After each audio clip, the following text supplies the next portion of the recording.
Serta salam kehadirat junjungan kita Nabi besar Muhammad sallallahu alaihi wasallam, keluarganya, sahabatnya, insyaallah kita umatnya yang senantiasa taat pada segala perintahnya. Yang saya hormati Bapak Kepala Desa, Olaya, aparat desa yang hadir, Bapak Imam, ada beberapa masjid di Olaya yang hadir ini, seluruh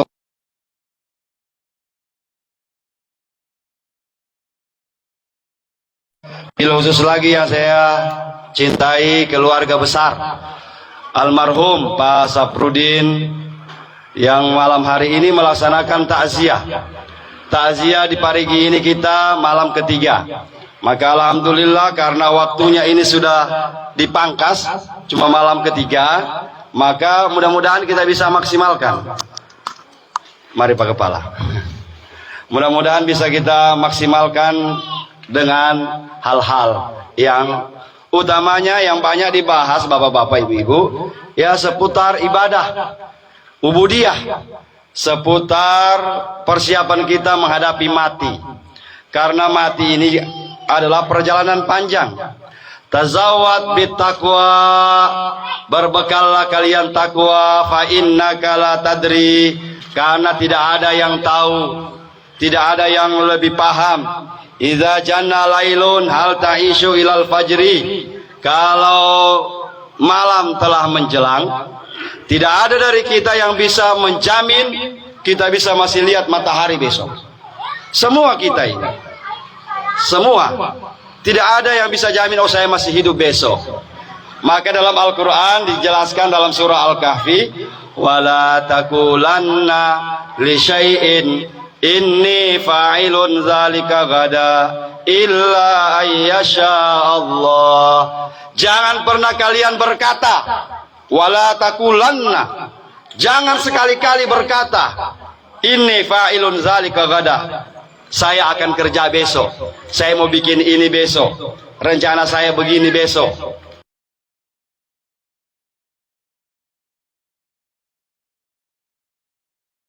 Kalian mengucapkan kalimat insya Allah. Setiap segala sesuatu, besok kita ketemu insya Allah, menang kita insya Allah, sehat insya Allah, semua insya Allah ya. Tetapi insya Allah itu jangan disalahgunakan. Sekarang banyak yang salah gunakan. Bagaimana itu Ibu? Besok kita ketemu ya insya Allah, pas lusanya tidak datang, dia bilang sebuah janji, kan saya bilang insya Allah. Nah, ini insya Allah dia salah gunakan. Seolah-olah insya Allah itu mau datang tidak apa-apa, datang juga tidak apa-apa, karena insya Allah. Padahal insya Allah itu kalau kita sudah berniat betul-betul untuk datang, ucapkan insya Allah ya.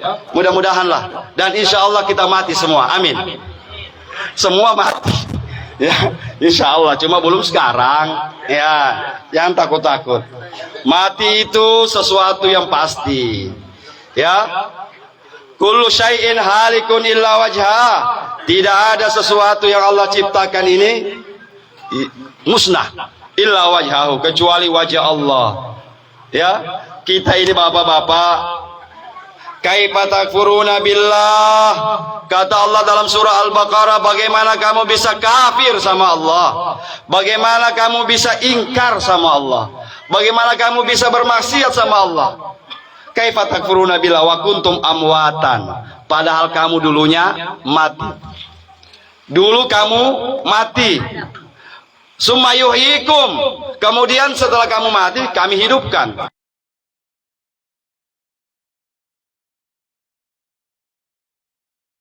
Kami kasih mati lagi. Jadi kita dua kali hidup, dua kali mati ya. Almarhum ini dia sudah mati yang kedua kalinya ya, insya Allah dihidupkan lagi.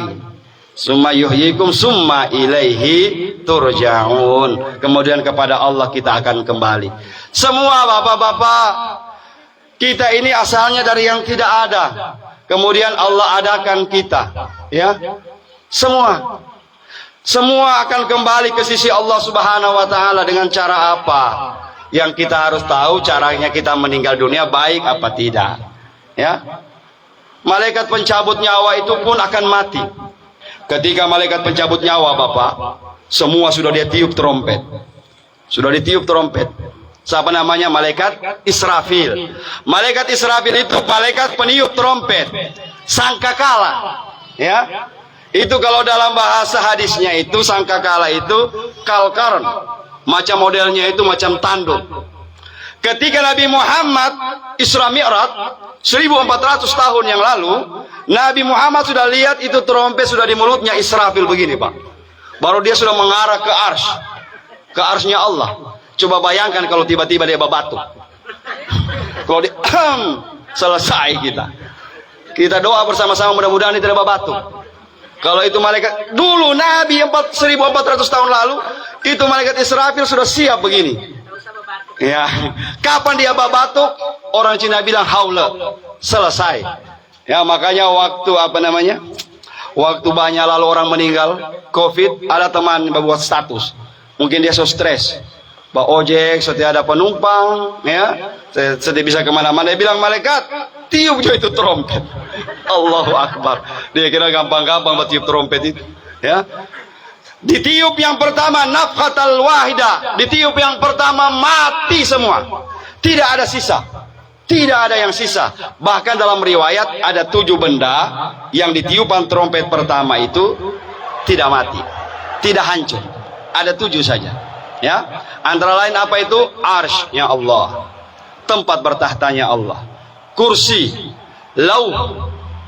Dan yang tidak mati saat itu adalah malaikat 2 saja, malaikat peniup trompet dengan malaikat pencabut nyawa.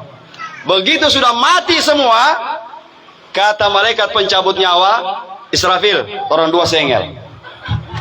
Siapa, ente duluan atau saya? Katanya Israfil, jelas ente. Ente pasti yang cabut, saya. Betul? Iya, kalau begitu saya mau cabut. Kasih pelan-pelan sedikit.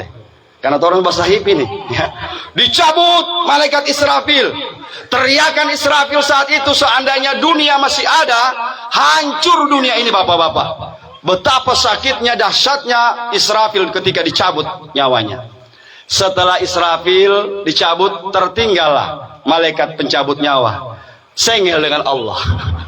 Allah bilang, malaikat pencabut nyawa Israel, kau mau cabut sendiri atau saya yang cabut? Oh, ini kata Allah.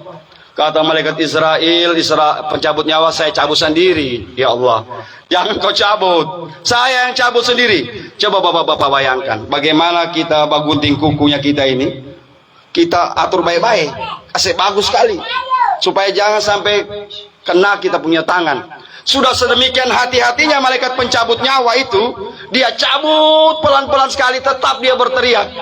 Dia bilang, ya Allah, kalau seandainya saya tahu begini rasa sakitnya mati, maka saya tidak akan berani mencabut nyawa orang-orang yang beriman kepada Allah. Begitu betapa sakitnya malaikat pencabut nyawa. Israel itu, bapak-bapak, ibu-ibu, dalam hadis dikatakan, hadis ini kalau dia dijelaskan, bapak, itu artinya sesuatu yang tidak bisa digambarkan. Karena saking tidak bisa digambarkan, digambarkanlah kepada kita hal-hal yang luar biasa. Contoh, ketika digambarkan malaikat pencabut nyawa besarnya bagaimana? Kata Nabi, 7 lautan, 7 sungai ditaruh di kepalanya malaikat pencabut nyawa, tidak tumpah airnya, bapak-bapak ibu. Berarti besar luar biasa ini. Tidak bisa dibayangkan besarnya. Nah, kadang-kadang orang bingung. Ada orang meninggal di sini, di Masigi, ada di Olaya, ada di Amerika, ada di Arab, sama-sama mati. Bagaimana dia punya cara itu? Ya. Bagaimana caranya? Sementara dia cuma 1. Nah, bapak-bapak, ibu-ibu, malaikat pencabut nyawa ini, dia punya pasukan. Dia itu malaikat pencabut nyawa, pasukannya banyak, ya. Yang datang sama kita ketika kita mau meninggal dunia. Baik, kita jelaskan. Tidak seorang pun yang akan meninggal dunia kecuali dia didatangi oleh malaikat. Maka kita lihat orang yang sakaratul maut itu. Orang yang sakaratul maut itu kadang-kadang gelisah, kadang-kadang dia rasakan panas, dia rasakan dingin, macam-macam perasaan. Macam-macam perasaan orang yang akan dicabut nyawanya oleh Allah Subhanahu wa Ta'ala. Tergantung apa? Tergantung apa yang banyak kita kerjakan waktu hidup di dunia. Kalau kita hidup di dunia ini baik dengan orang, ya, maka kita insya Allah akan diringankan. Kalau kita punya perbuatan hidup di dunia juga tidak baik, maka inilah yang berat kadang-kadang. Cuma mati ini, mohon maaf, mati ini prosesnya itu ada. Maka kenapa kita lihat orang gelisah? Itu proses.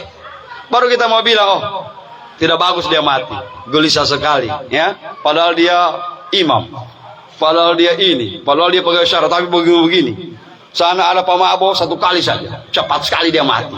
Berarti lebih bagus pemabok ya? Tidak Bapak. Itu kalau malaikat pencabut nyawa, dia kasih proses kita, dia cabut pelan-pelan dari ujung kaki. Dia kasih berhenti di lutut. Dia kasih kesempatan. Mungkin masih ada saudara yang belum datang. Mungkin masih ada utang yang mau dibayar. Mungkin masih ada janji yang mau ditepati. Dia kasih berhenti. Masih sadar kita. Masih boleh kita bicara, maafkan saya, ampuni dosa saya. Setelah itu dia naik lagi sampai di pusat, kasih kesempatan lagi. Kemudian dia naik lagi hatta yugargir. Innallaha la yaqbalu taubata abdihi ma lam yugargir. Sesungguhnya Allah tidak akan menerima tobat seorang hamba apabila napas itu sudah sampai di tenggorokan. Maka di tenggorokan ini pusatnya terakhir. Ya, jangan dipakai-pakai. Sekarang ini banyak orang pakai ilmu tenggorokan. Dia tahan zikir di sini. Penggagara, baik-baik. Ya, baik-baik. Kenapa? Susah itu. Banyak saya dapatkan begitu prosesnya. Karena sering tahan-tahan napas di situ di tenggorokan. Itu pusatnya. Pusat kita, kalau kita sudah ke atas, kan kita dibagi 3, ya. Adam, Muhammad, Allah di atasnya. Jadi kalau kita sudah sering-sering masuk di situ, maka ya itulah seperti yang saya sampaikan tadi, sampai di tenggorokan. Begitu sampai di tenggorokan ini, Allah beri lagi kesempatan. Tetapi kalau orang-orang yang maksiatnya banyak, orang-orang yang banyak berbuat jahat, tidak perlu pakai proses. Malaikat pencabut nyawa bilang, tidak usah pakai proses, saya cabut 1 kali saja. Maka jangan bangga ada orang yang meninggal tiba-tiba langsung hilang. Tidak pakai proses itu, setengah mati sekali. Siksanya luar biasa. Sedangkan dicabut pelan-pelan, bagaimana siksanya? Bagaimana lagi kalau dia cabut? Nah, malaikat datang sama kita. Kalau kita orang ahli baik, yang datang sama kita malaikat Jibril. Malaikat Jibril buka dia punya sayap yang sebelah kanan, akan diperlihatkan kepada kita surga dan seluruh kenikmatannya. Kata Jibril, ini kau punya tampan nanti di akhirat nanti. Senyumlah orang yang akan meninggal dunia itu.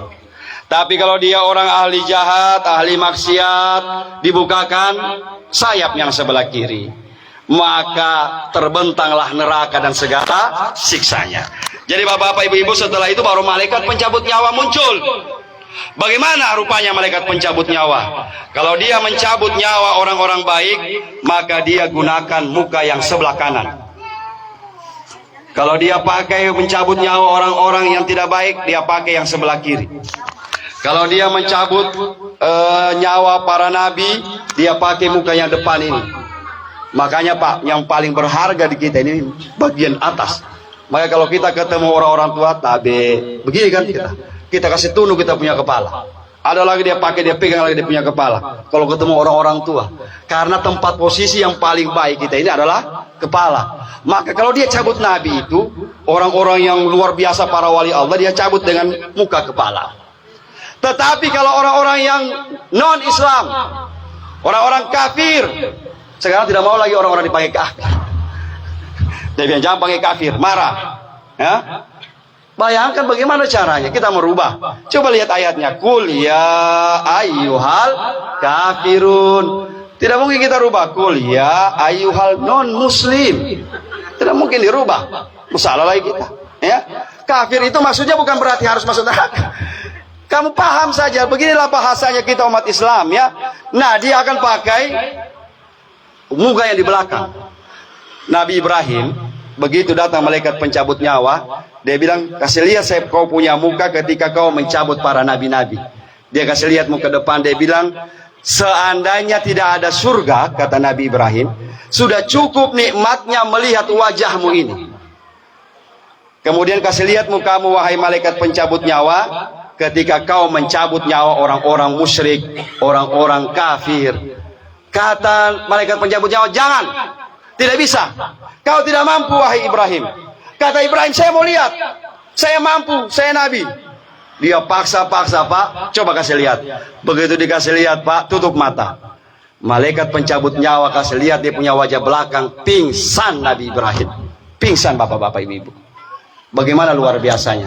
Malaikat itu kadang-kadang dia berubah wujud. Jadi hati-hati kita. Paling banyak malaikat itu berubah wujud menjadi manusia. Paling sering. Dalam kitab Aqidatul Awam, wal malakul ladzi bila abin wa malaikat itu tidak punya papa, tidak punya mama. La akla la syurba wala nauma lahum, tidak makan, tidak minum, tidak tidur. Itu malaikat. Kalau ada orang sekarang manusia tidak makan lagi, diet, berarti dia semua jadi malaikat. Diet. Semua jadi malaikat dia. Tidak mau minum lagi dia. Malaikat itu. Tapi yang paling parah sudah tidak mau tidur.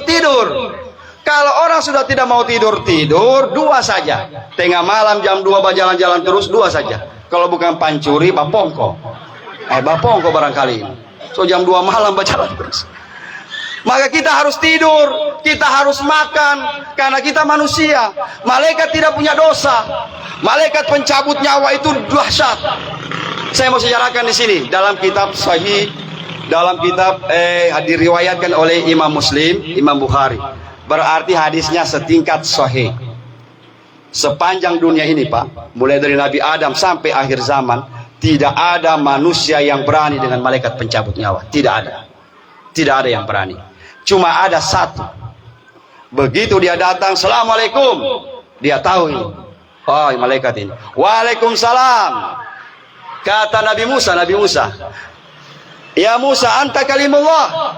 Wahai Musa, sudah engkau ini yang disebut dengan orang-orang yang bercakap-cakap dengan Allah. Kata Nabi Musa, iya.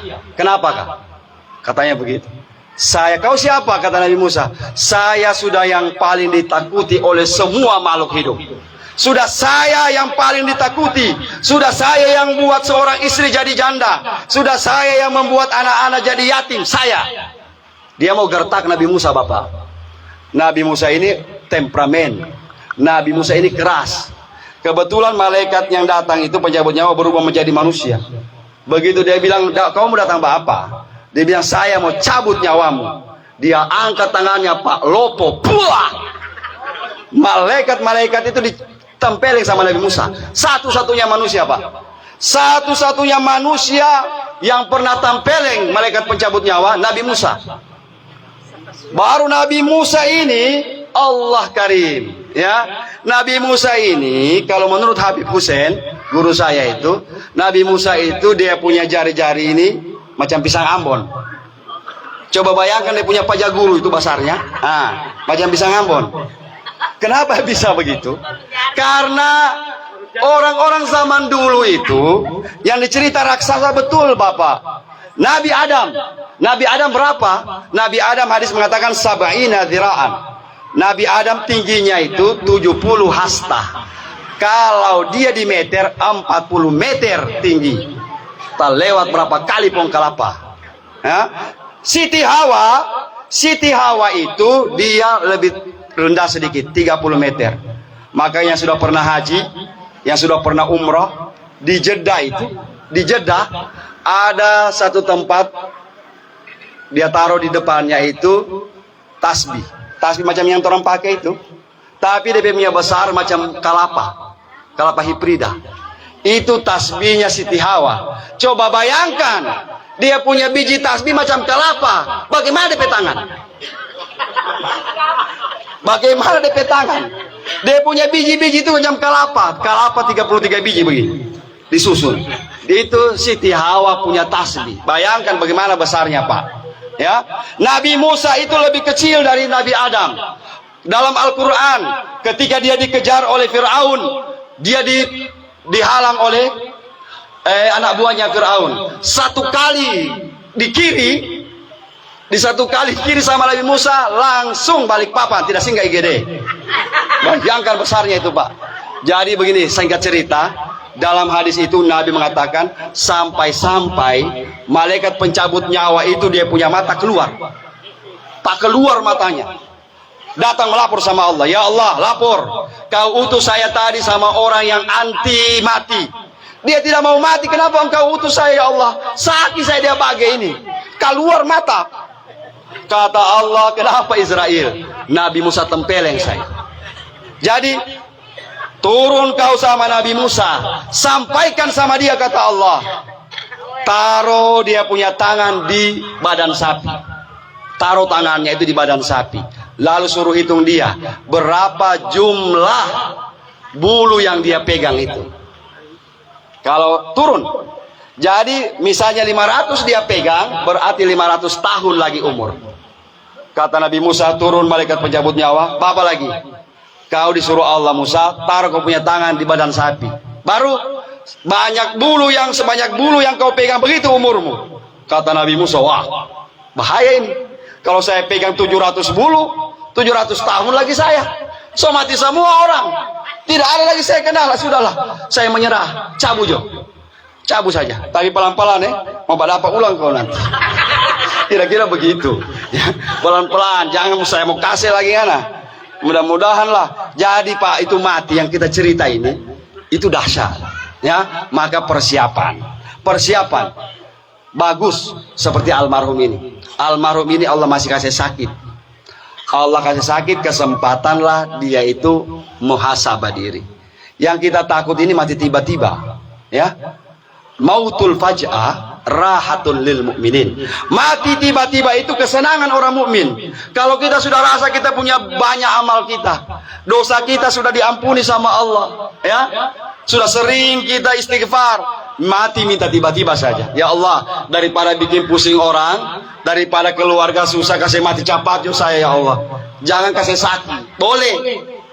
Tapi kalau rasa diri ini masih kotor, rasa diri ini masih banyak dosa, jangan minta cepat. Minta lama prosesnya supaya kesempatan istighfar. Almarhum ini masih dikasih kesempatan. Dia masih sempat istighfar, masih sempat berzikir, sholawat. Dua itu Pak, sholawat, zikir. Orang tanya, Ustaz, mana yang lebih utama, bersalawat atau berzikir? Sekarang periksa diri kita.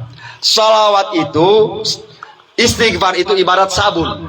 Ibarat sabun. Sholawat itu ibaratnya minyak wangi. Kalau diri kita rasa masih kotor, perbanyak istighfar. Kita mau salawat tapi diri masih kotor, kita istighfar dulu, astagfirullah. Tapi kalau rasa diri sudah, ya bolehlah, banyak istighfar. Taruh lagi sholawat supaya minyak wangi harum.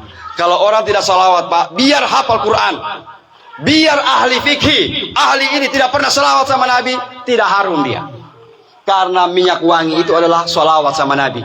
Kenapa sholawat luar biasa? Sini saya mau jelaskan. Allah dalam Al-Quran perintah kita sholat, tapi Allah tidak sholat. Mana pernah ada dibilang nak Allah sholat? Allah perintahkan dalam Al-Quran puasa, Allah tidak puasa. Allah perintahkan haji, Allah tidak haji. Allah tidak zakat. Tapi ketika Allah perintahkan bersalawat, innallaha wa malaikatahu yusalluna 'alan nabi ya ayyuhalladzina amanu sallu alaihi wa sallimu taslim. Tetapi ketika Allah perintah bersalawat, Allah yang duluan Pak. Allah yang duluan bersalawat, kasih contoh sama kita. Maka mudah-mudahanlah rajin-rajin bersalawat, insya Allah ya. Dia mau tanya lagi, salawat apa Ustaz? Salawat hidup apa yang mati? Bagi saja. Yang jangan asal salawat pingsan. Salawat mati, dia bilang yang mana salawat mati? Allahumma sholli ala Muhammad. Kalau Allahumma sholli ala, mau terserah yang mati kah yang hidup, yang penting salawat sama Nabi ya. Insya Allah kalau begini, itu modal kita. Modal kita. Yang kedua, persiapkan bekal. Bekal utama adalah ibadah. Ibadah yang paling utama ini sholat. Ibu-ibu, sholat ini kita laksanakan sebaik-baiknya. Jangan sampai sholat kita amburadul. Ada sholat wajib. Sholat wajib itu kita mau kerjakan berdosa, tidak dapat dosa, tidak kerjakan dapat pahala. Kerjakan dapat pahala, tidak dikerjakan dapat dosa. Tetapi yang penting kita laksanakan itu bukan yang wajib.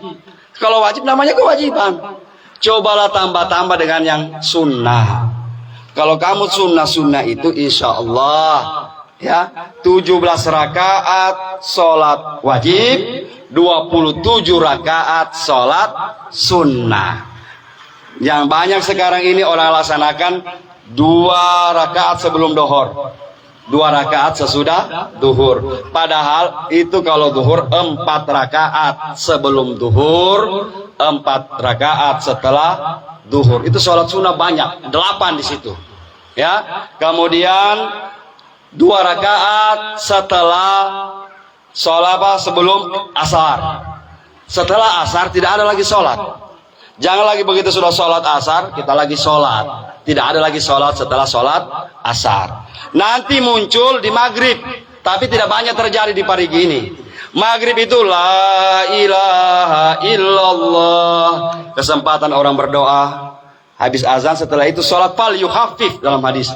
Sholat 2 rakaat sebelum sholat maghrib, tapi kasih cepat, kasih ringan. Itu kalau di Mekah, di Madinah tidak ada langsung azan, apa langsung qamat. Beda dengan kita sini. La ilaha illallah, Allahu akbar, Allahu akbar. Asyhadu an la ilaha illallah. Jangan begitu. Kalau sholat kita habis azan langsung qamat, sholat sendiri saja. Untuk apa di azan? Azan itu maksudnya memanggil orang sholat. Jadi habis sholat kasih kesempatan tunggu dulu yang lain. Kalau saya di sini Pak Imam sobanya malas, dia bilang, tidak usah ditunggu juga orang ustaz. Tidak ada orang mau datang. Jadi lebih bagus habis azan langsung qamat saja. Ya, padahal tidak.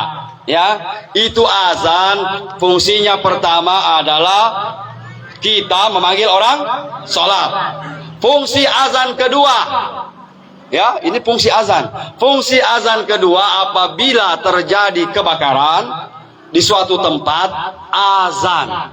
Begitu sudah mulai muncul api, itu api mengarah ke arah api. Allahu akbar, Allahu akbar. Ini tidak. Kalau kebakaran bukan azan, HP dicari. Siaran langsung. Wah, ma ini kebakaran di sini. Ma, bukan azan.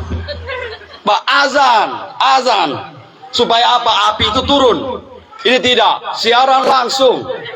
Baru dia maki-maki sudah situ. Apa namanya? Pemadam kebakaran. Mana ini pemadam ini? Banyak terjadi begitu. Waktu terbakar sama Lelo sana, sama Pak Lelo di Rujab DPR, berapa kali hampir habis suaraku. Azan, bukan siaran langsung. Berapa kali? Saya sudah kasih contoh azan di ujung sana. Oh tidak, siaran langsung ya. Mau karena siaran langsung. Ya, supaya azan takut. Ya, kenapa azan ini luar biasa? Azan ini atwalun nasu anakan yaumal qiyamah. Al muazzinuna, orang-orang yang berazan di dunia ini paling panjang lehernya nanti di akhirat. Orang bingung, maksudnya Ustaz menjadi panjang orang peleher. Maksudnya itu hadis, orang yang berazan di dunia ini nanti kedudukannya, makamnya tinggi di hadapan Allah Subhanahu wa taala. Maka kata Nabi, ada 4 golongan yang tidak dimakan tanah. Jatuh ke dalam tanah, tanah pun tak mau makan dia. 4 golongan. Pertama, innallaha harrama 'alal ardi an ta'kula ajsadal anbiya. Sesungguhnya Allah mengharamkan tanah memakan jasad para nabi. Jadi kalau ada kuburannya nabi utuh di dalam, Pak. Itu sesuai hadis sahih, tidak dimakan tanah itu. Yang kedua, para syuhada, orang-orang yang mati syahid. Yang ketiga, wali min auliyaillah, orang-orang wali kekasih-kekasih Allah. Ya, kekasih-kekasih Allah. Bahkan kekasih-kekasih Allah itu, Pak, mereka itu pulang dengan jasadnya. Banyak terjadi. Ya, makanya pernah saya jelaskan mungkin itu para wali-wali Allah, ketika dia balik, dia punya ruh ke hadapan Allah Subhanahu wa taala. Di hadapan Allah, Allah tanya, kau sudah balik? Sudah ya Allah. Mana tubuh yang kau pakai waktu di dunia lalu? Dia bilang, tak tinggal di dunia, Pak. Tak tinggal di dunia ya Allah. Kau tidak bawa? Sudah saya mau bawa, menyusul. Maka kalau ada orang-orang ahli agama, orang-orang ulama, itu cepat-cepat dikubur. Kadang-kadang mohon maaf, tidak lambat sedikit. Orang bilang cerita dongeng itu, Ustaz. Oh, dalam kitabnya banyak. Khalifah Umar Ibnul Aziz bin Abdul Aziz, ketika dia dikuburkan, anaknya lambat datang, pas jatuh di tanah, hilang, langsung jadi burung merpati putih. Tidak ada lagi jasadnya, bapak-bapak, ibu-ibu. Guru tua pun begitu banyak cerita. Ya, jadi hati-hati. Ya, jadi apalagi yang keempat, orang yang tidak dimakan tanah. Yang keempat, al-muazzinun, orang-orang yang ba'azan waktu di dunia dengan syarat dia ba'azan 40 tahun tidak berhenti-berhenti. Pertanyaannya, orang di Olaya ada sudah yang tukang azan 40 tahun? Kalau mau tidak dimakan tanah itu. Kalau ada anak-anak sekarang mau ba'azan, tapi jangan berhenti-berhenti. Sekarang berhenti. Dia bilang, oh sate cocok lagi dengan imamnya. Mau berhenti jadi tukang azan.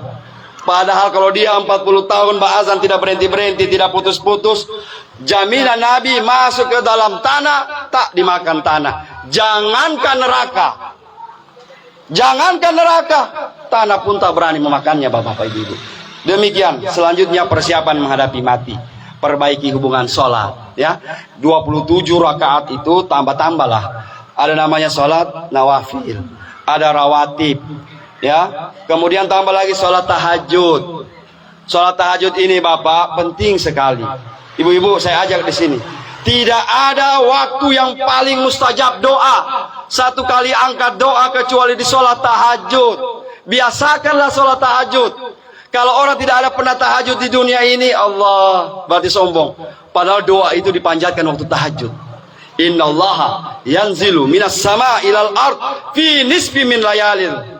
Sesungguhnya Allah turun. Kita tidak bisa tafsirkan turun bagaimana Allah. Allah itu akan turun di 1/2 malam. Jam-jam 1, jam 2 tak bangun. Ya, upayakan sholat 2 rakaat saja. Ini tidak tak bangun tengah malam, garuk kopi, rokok, putar TV. Wah sudah. Apalagi bola, Champions, apa semua itu. Camping. Padahal sebenarnya kalau kita sholat tahajud dulu luar biasa pahalanya, masya Allah. Berikutnya apa lagi? Sholat duha, jangan lepas. Sholat duha ini biar cuma 2 rakaat, ibu-ibu, bapak-bapak. Sholat duha, ya, jangan lepas. Apalagi sholat witir. Sholat witir sebelum tidur.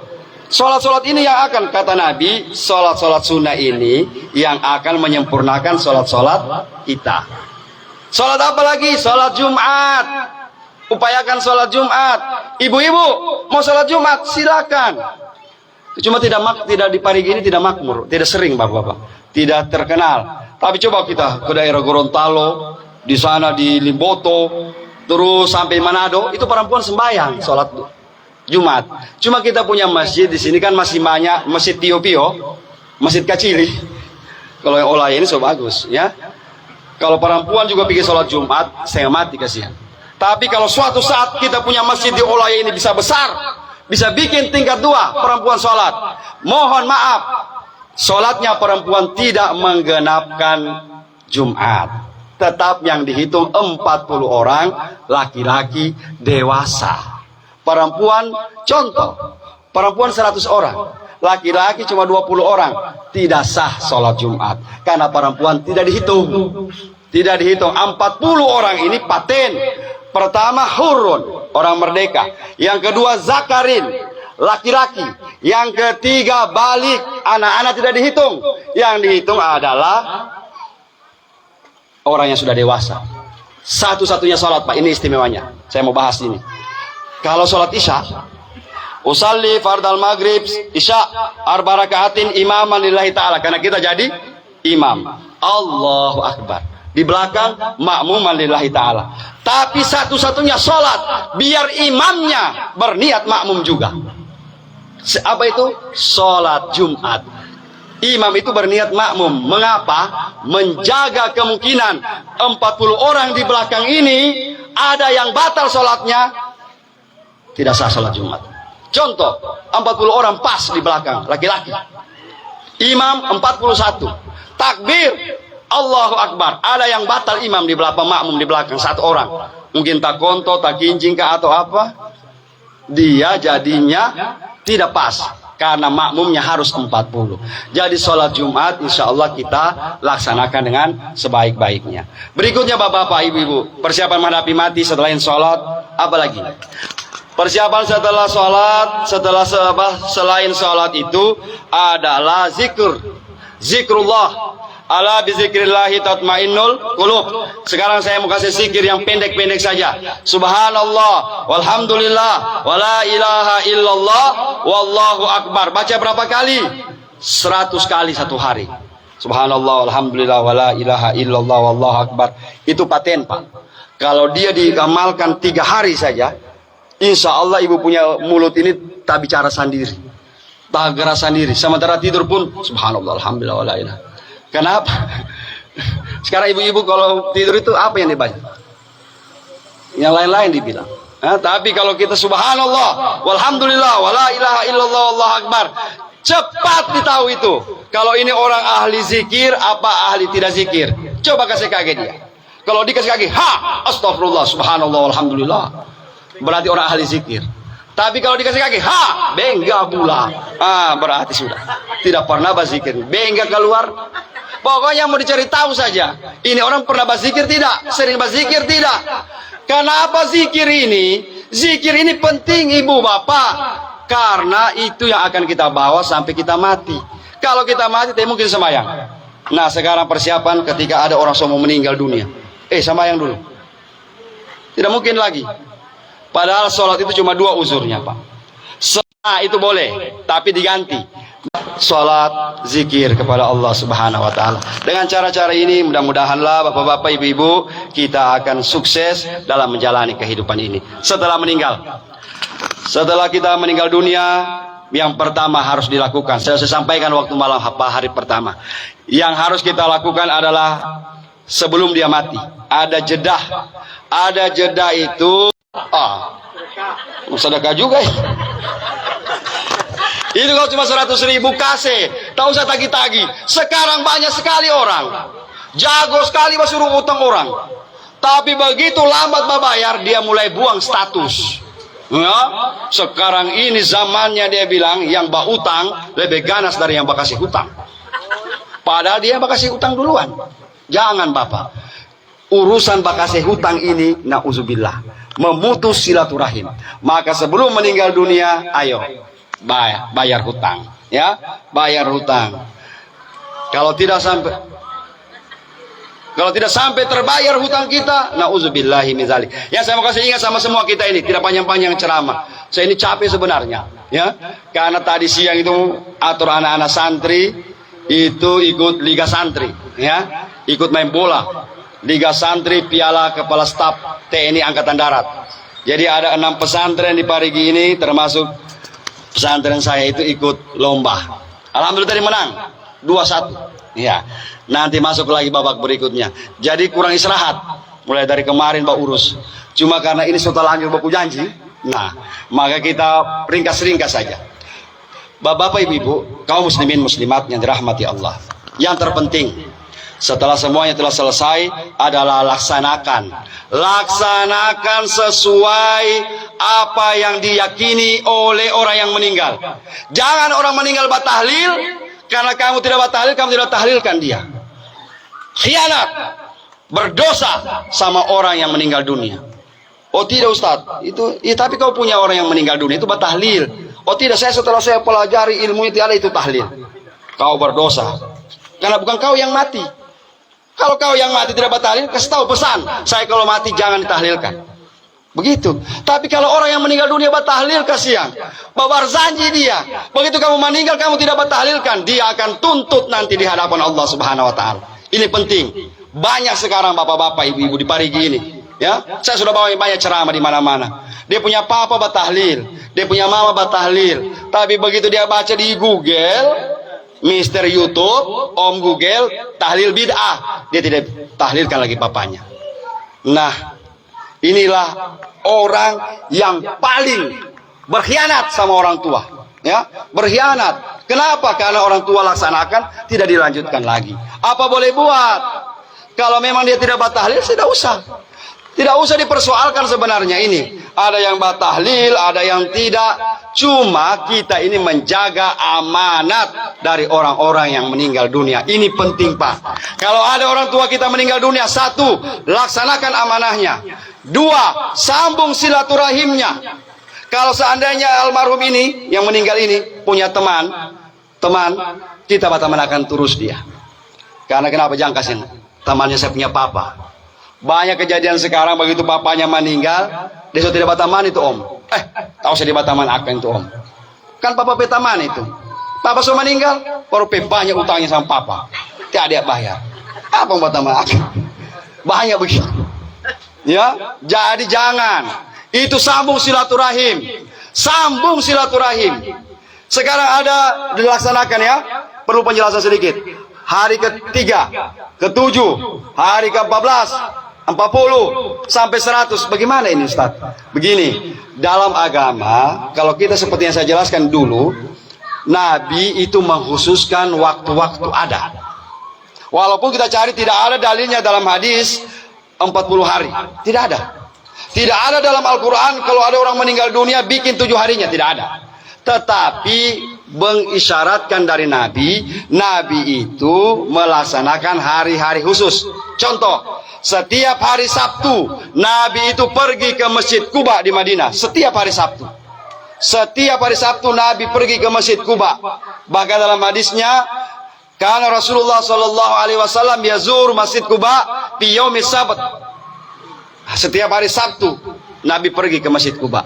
Yang kedua, Nabi setiap tahun ziarah di kubur Baqi, di kubur Baqi, di kubur Uhud, Jabal Uhud setiap tahun.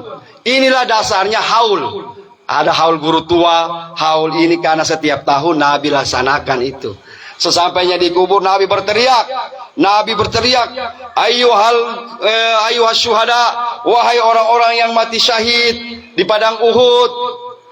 Itu padang Uhud dulu, gunung Uhud itu Pak, tinggi sekali, tanpa terjadi perang di situ. Tapi sekarang itu gunung Uhud sudah jadi pendek. Waktu saya berangkat haji 2008 umroh itu masih tinggi. Begitu 2018 baru-baru ini haji sudah agak pendek. Saya tanya sama yang penjaganya, "Sudah kenapa ini gunung semacam pendek?" Dia bilang bukan pendek, kenapa? Bukan digale itu.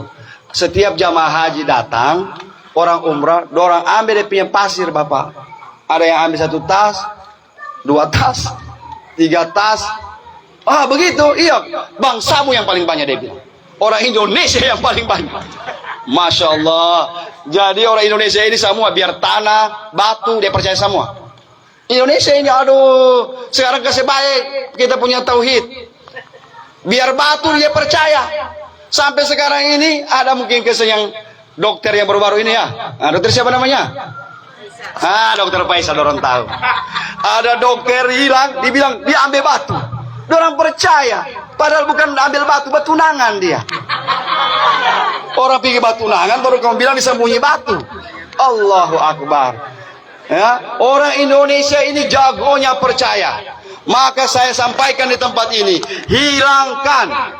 hilangkan kepercayaan kepada benda. Boleh kita simpan pusakanya orang tua, kita simpan kumanya, kerisnya orang tua. Sama saya juga ada. Almarhum punya yang pakai potong apa, tapi keris tidak ada. Ya, almarhum punya ini luar biasa Pak. Saya ini waktu masih kecil takut darah. Paling balia darah lari. Sampai saya sudah mau menikah takut itu darah. Tetapi begitu meninggal almarhum Akang itu entah turun sendiri barangkali.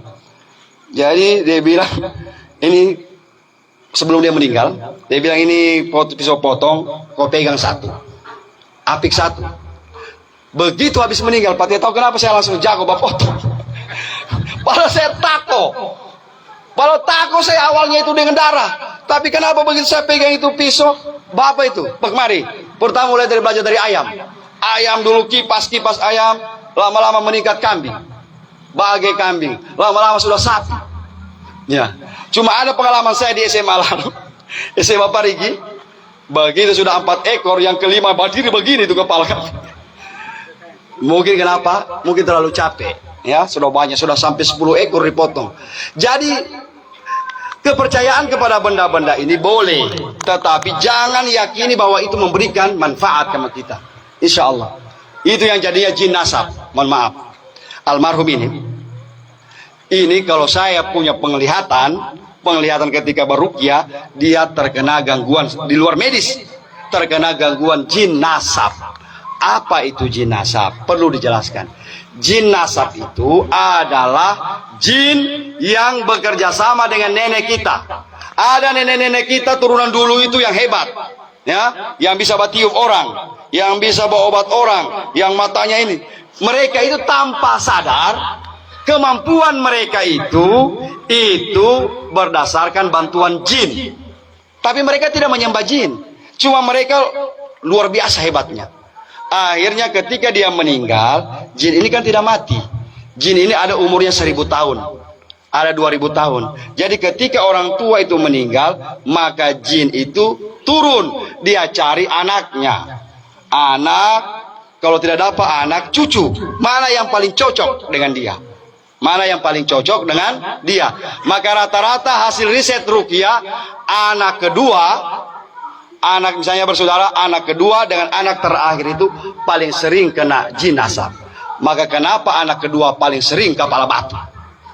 Ya, paling sering itu. Kalau anaknya pertama, oh bagus, nah nondo dia. Tapi kalau anak kedua, Allahu Akbar. Kadang-kadang biasanya dia masuk di situ. Kenapa ini terjadi? Karena kita menyimpan benda-benda pusaka seperti ini. Maka mudah-mudahan sebelum mati, bolehlah dikasih keluar itu barang-barang. Pak, susah. Sebab kalau tidak putus, maka dia akan turun ke anak-anak kita. Akan turun ke anak-anak kita. Cirinya bagaimana Ustaz itu orang kena jin nasab? Sakit kepala, biar mau diminumkan obat apapun tidak bisa sakit. Kamu tidak bisa sembuh. Apalagi nalimpuno, sering pusing sekali. Nah, itu juga tergejala-gejala jin nasab.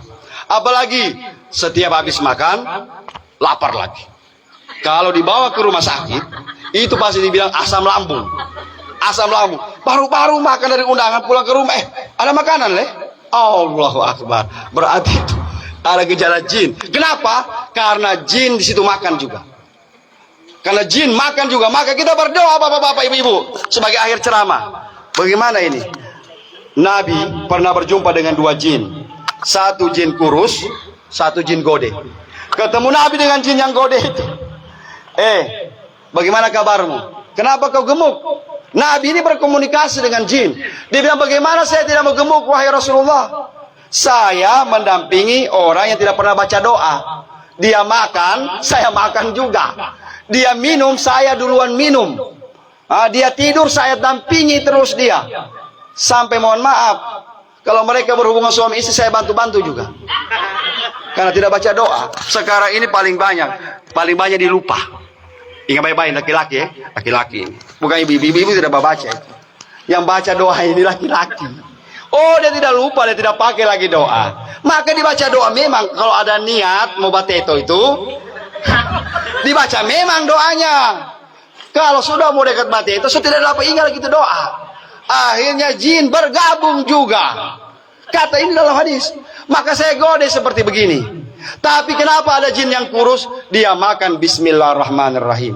Dia tidur bismillahirrahmanirrahim. Dia mandi bismillahirrahmanirrahim. Semuanya sampai dia berhubungan semuanya. Jadi mudah-mudahanlah kita, kecuali kalau insya Allah, kalau kita mati, insya Allah mati dengan husnul khatimah. Bapak-bapak, ibu-ibu, kaum muslimin muslimat yang dirahmati Allah, sebagai akhir ceramah ini, kalau seandainya almarhum Pak Safruddin ini punya salah, namanya manusia biasa, mohon dimaafkan, ya, mohon dimaafkan.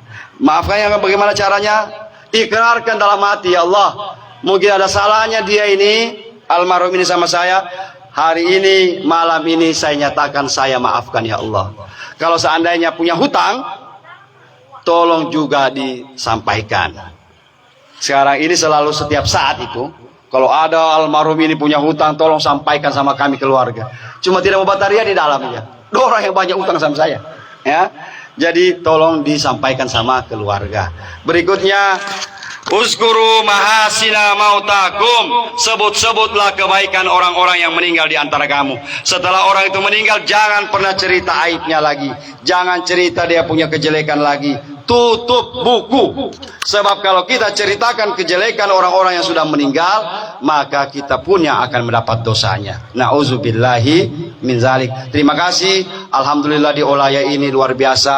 Kalau takziah, orang meninggal dunia banyak orang ya. Insya Allah mudah-mudahanlah desa Olaya ini selalu dirahmati Allah Subhanahu wa taala, dalam naungan Allah Subhanahu wa taala ya. Insya Allah kuncinya jaga persatuan, jaga hubungan silaturahim sesama kita. Demikian apa yang bisa saya sampaikan di acara ceramah takziah malam hari ini. Mudah-mudahan ada manfaatnya. Kurang dan lebihnya saya mohon maaf. Akhirul kalam, Allahul musta'an. Wassalamualaikum warahmatullahi wabarakatuh.